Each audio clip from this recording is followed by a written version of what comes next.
Hi, I'm Robert Reich. And the real issue, the one I want to talk to you about today, is why deficit hawks and government haters are still framing the economic debate. The real challenge right now is to get back jobs and growth, not to cut the budget deficit.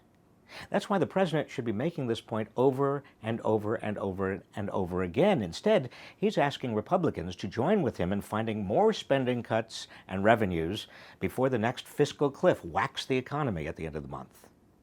Yet the Congressional Budget Office projects that the federal budget deficit will drop to 5.3% of the nation's total output by the end of the year, even if nothing's done. 5.3%. This is roughly half what the deficit was relative to the size of the economy in 2009.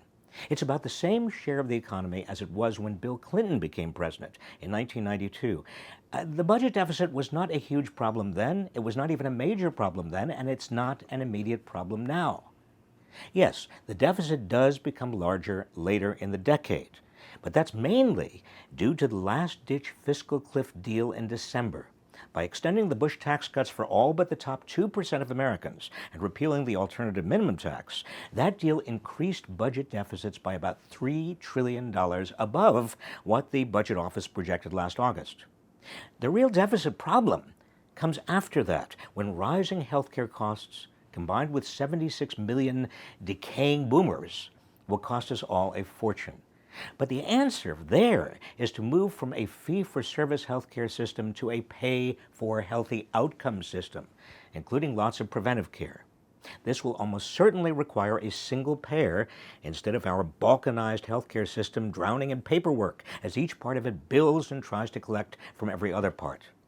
Right now, the central challenge is to reignite the economy. Getting jobs back, improving wages, restoring growth.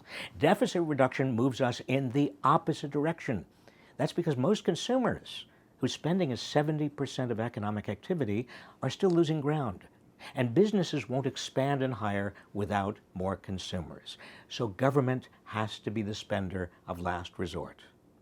Under these circumstances, increasing taxes on the middle class, as, for example, Republican legislators and governors are eagerly doing across the country by raising sales taxes, and as the federal government did last month by raising Social Security taxes. This makes it even harder for consumers to spend, which means slower growth, fewer jobs.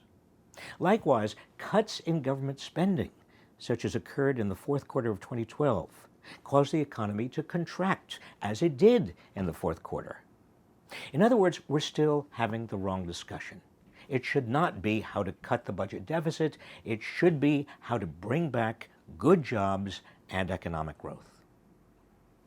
Thanks.